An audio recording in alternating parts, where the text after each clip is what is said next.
नमस्कार बच्चों। आइए प्रत्यय के अंतर्गत अगला प्रत्यय त्वतु प्रत्यय पर चर्चा करें। त्वतु प्रत्यय का प्रयोग भूतकाल के अर्थ में होता है। जो अर्थ लंग लकार का होता है वही अर्थ त्वतु प्रत्यय का भी होता है। लंग लकार में हम पढ़ते हैं अपठत, अपठताम, अपठन, और त्वतु प्रत्यय में हसितवान, हसितवन्तौ, हसितवन्तः। लंग लकार में चाहे पुल्लिंग हो या स्त्रीलिंग हो उसका रूप एक ही होता है, अपठत, अपठताम, अपठन। लेकिन त्वक्तु प्रत्यय में पुल्लिंग के साथ वान, स्त्रीलिंग के साथ वति, इस प्रकार इसका प्रयोग होता है। संस्कृत में भूतकाल को क्रिया का बोध कराने के लिए कर्तृवाच्य धातु में त्वतु प्रत्यय का प्रयोग होता है। ठीक है, चूँकि ये कृदंत है इसलिए क्रिया के साथ ही त्वतु प्रत्यय का प्रयोग होता है। कर्तृवाच्य में इसका प्रयोग होता है, कर्मवाच्य में त प्रत्यय का प्रयोग होता है, और त प्रत्यय का प्रयोग कर्मवाच्य में और त्वतु प्रत्यय का प्रयोग कर्तृवाच्य में होता है। त्वतु प्रत्यय में क तथा उ का लोप हो जाता है। त्वतु में से जो क वर्ण है और उ वर्ण है उसका लोप हो जाता है और तवत शेष बचता है। अर्थात पठ के साथ यदि त्वतु प्रत्यय लगाएंगे तो पठितवत ऐसा होगा। तो पठितवत होने के बाद ये नपुंसक लिंग का रूप है, सामान्य रूप है। लेकिन यही जब पुल्लिंग में प्रयोग होने लगेगा तो वान हो जाएगा और स्त्रीलिंग में होगा तो वति होगा। और एक वचन, द्विवचन और बहुवचन तीनों का अलग अलग रूप चलेगा। जैसे त्वतु प्रत्यय का हस के साथ प्रयोग किए तो बना हसितवान पुल्लिंग में। तो जैसे बालक के साथ कहेंगे तो होगा बालक ने हंसा, बालक हंसा, तो बालक हसितवान। और ये द्विवचन हो जाए, दो बालकों ने हंसा तो हो जाएगा बालकौ हसितवन्तौ, बालका हसितवान, बालकौ हसितवन्तौ। और बहुवचन होगा तो बालका हसितवन्तः, बालका हसितवान, बालकौ हसितवन्तौ, बालका हसितवन्तः। उसी प्रकार स्त्रीलिंग में वति हो जाता है इसका रूप। तो इसका रूप नपुंसक लिंग, स्त्रीलिंग में इसका रूप नदी के जैसा चलता है। तो जैसे नदी, नद्यो, नद्यः, वैसे ही हसितवती, हसितवत्यौ, हसितवत्यः। तो बालिका हसितवती, बालिके हसितवत्यौ, और बालिका हसितवन्त्यः। जैसे नद्यः उसी प्रकार हसितवन्त्यः, हसितवत्यः, बालिका हसितवत्यः। पुल्लिंग में हसितवन्तः, स्त्रीलिंग में हसितवत्यः, बहुवचन में। तो इस प्रकार त्वतु प्रत्यय का प्रत्यय को क्रिया में धातु में लगाने के बाद उनके पश्चात रूप इस प्रकार बनता है। हस के जगह आप पठ लगाएंगे तो रूप होगा पठितवान, पठितवन्तौ, पठितवन्तः, और पठितवती, पठितवत्यौ, पठितवत्यः। गम के साथ गतवान, गतवन्तौ, गतवन्तः। स्त्रीलिंग में गतवती, गतवत्यौ, गतवत्यः। ये नीचे विद्यार्थियों को ध्यान रखना चाहिए त प्रत्यय हमेशा कर्मवाच्य में प्रयोग होता है। जैसे यदि कर्मवाच्य में रूप हम लिखे, वाक्य बनता है मेरे द्वारा पुस्तक पढ़ा गया, मेरे द्वारा पुस्तक पढ़ी गई, मेरे द्वारा पुस्तक पढ़ी गई। तो ये कर्मवाच्य है कि the book is read by me, मेरे द्वारा पुस्तक पढ़ी गई। उस स्थिति में ये कर्मवाच्य हो जाएगा। और कर्मवाच्य में त्वतु प्रत्यय न लगकर त प्रत्यय लगता है। तो त प्रत्यय लगता है तो अंत का जो वान है या वति है वो हट जाता है। जैसे पठ के साथ त प्रत्यय लगने से पठिता हो जाता है। स्त्रीलिंग में पठिता, तो पठिता, पठितौ, पठिता, पठिता, पठितौ,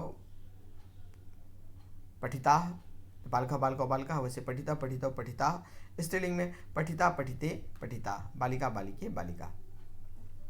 तो जैसे यहाँ पे मेरे द्वारा पुस्तक पढ़ी गई, ये कर्मवाच्य में है, तो तृतीया से वाक्य प्रारंभ हो गया, मया पुस्तकम पठितम, मया पुस्तकम पठितम। और यही जब कर्तृवाच्य में होगा तो ये होगा मैंने पुस्तक पढ़ा, तो अहम पुस्तकम पठितवान, अहम पुस्तकम पठितवान, मैंने पुस्तक पढ़ी। तो इस प्रकार त्वतु प्रत्यय का प्रयोग कर्तृवाच्य में होता है। अब आइए धातुओं के साथ इसका रूप कैसे चलता है, इसको एक बार देख लें। सर्वप्रथम अनिट धातुएं जो कि ई के बिना होती हैं, जिसमें ई नहीं आता। अस के साथ त्वतु लगकर बन गया भूतवान, अस के साथ भूतवान। स्त्रीलिंग में यही भूतवती और नपुंसकलिंग में भूतवत, भूतवान, भूतवती, भूतवत। आप के साथ आप्तवान, आप्तवती, आप्तवत। अध के साथ, अध का अर्थ होता है खाना, अध के साथ जगदवान, जगदवती, जगदवत। उसी प्रकार ईश के साथ, ईश मतलब चाहना, इच्छा करना, इश के साथ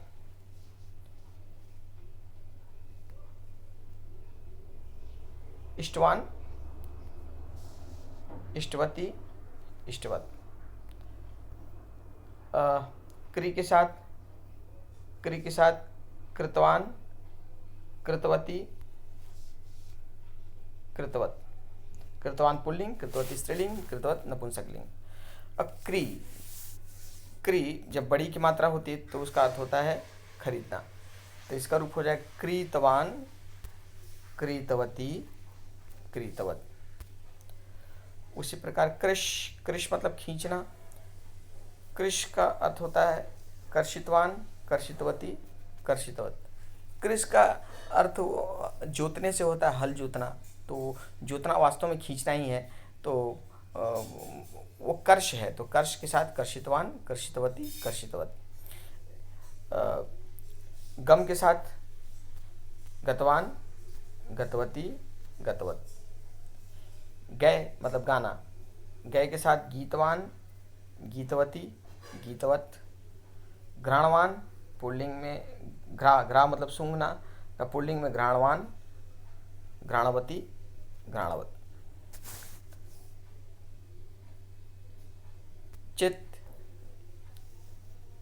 ची मतलब चुनना, तो चयन करना, चुनना, इसका रूप होता है चितवान, चितवती, चितवत।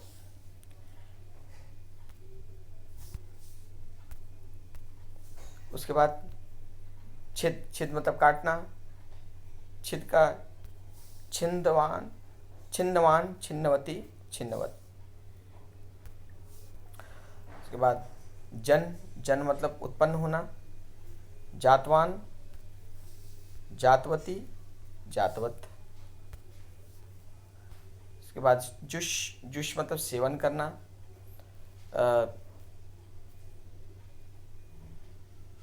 जुष्टवान, जुष्टवती, जुष्टवत, जुष्टवान, जुष्टवती, जुष्टवत। ज्ञा मतलब जानना, ज्ञातवान, ज्ञातवती, ज्ञातवत।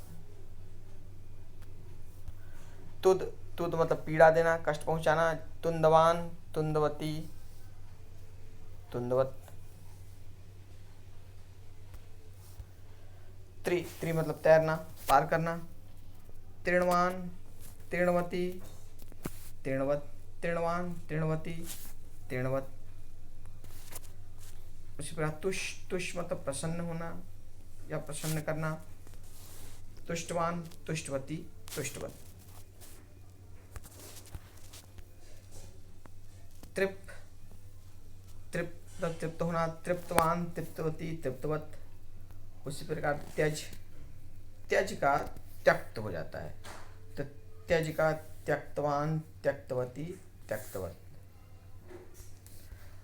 त्रा, त्रय, त्रय मतलब रक्षा करना, त्रातवान, त्रातवती, त्रातवत।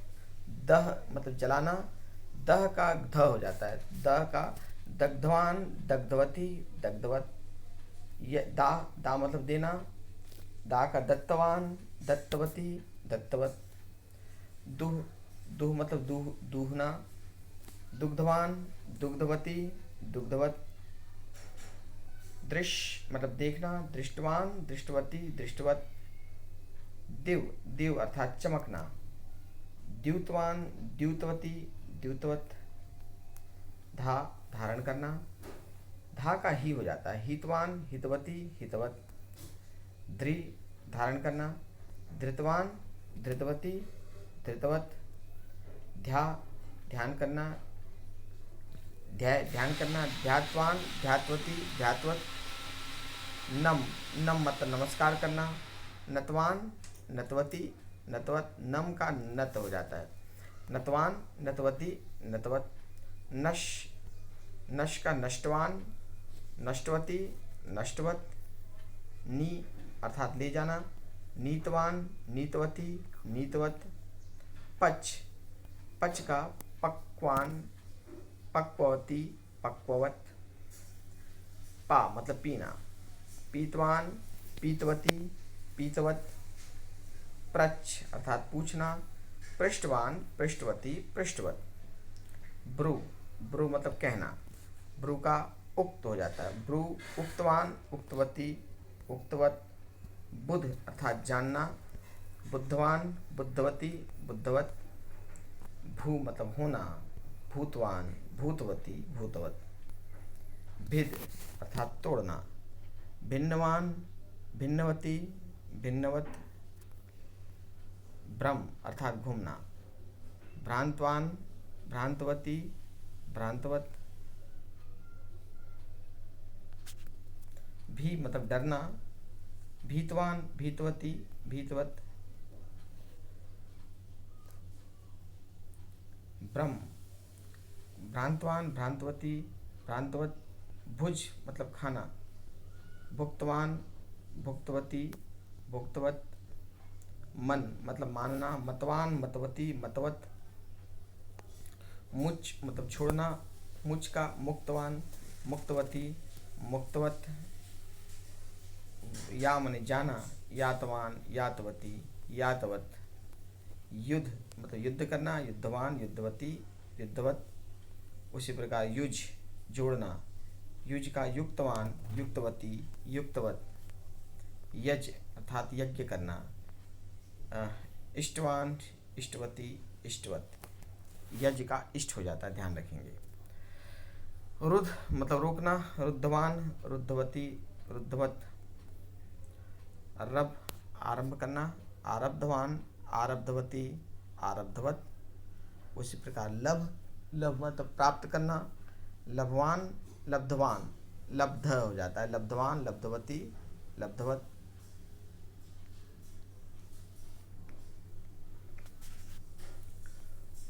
वच मतलब कहना, वच का उक्त हो जाता है, उक्तवान उक्तवती उक्तवत। वृद्ध वृद्ध वृद्धवान वृद्धवती वृद्धवत। शक शक मतलब सक्षम होना, शक्तवान शक्तवती शक्तवत। शुष शुष का शुष्कवान शुष्कवती शुष्कवत सूखना।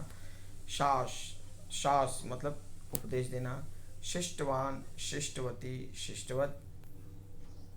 श्रम शांतवान शांतवती शांतवत श्रम मतलब थकना। श्रु मतलब सुनना, सुनना का श्रुतवान श्रुतवती श्रुतवत।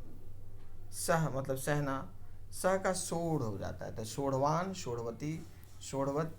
स्तु माने स्तुति करना, स्तुतवान स्तुतवती स्तुतवत। इसी के बाद स्ना स्ना मतलब नहाना, तो स्नातवान स्नातवती स्नातवत। स्मृ मतलब याद करना, स्मृतवान स्मृतवती स्मृतवत। स्पृश स्पर्श करना, स्पृष्टवान स्पृष्टवती स्पृष्टवत।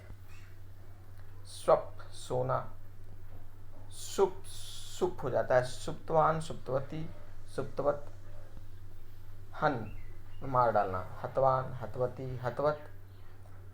हरि अर्थात हरना, हरितवान हृतवती हृतवत।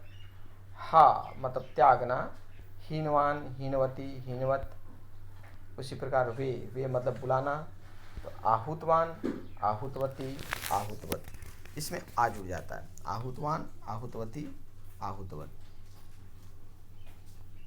तो इस प्रकार ये वो धातु थे जिनका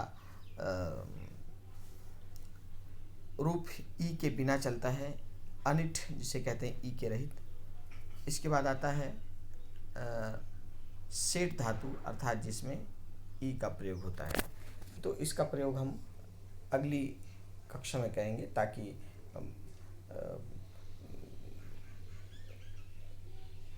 इतने धातुओं को आप भली भांति समझ सकें। तो ये वो धातु जिसमें ई नहीं लगता और किस प्रकार इनका रूप बदलता है। पुल्लिंग में वान, स्त्रीलिंग में वती और नपुंसकलिंग में वत हो जाता है। तो मिलते हैं अगली क्लास में। शेष सेठ ई से युक्त धातुओं के त्वतु प्रत्यय के लगने पर रूप के साथ। नमस्कार।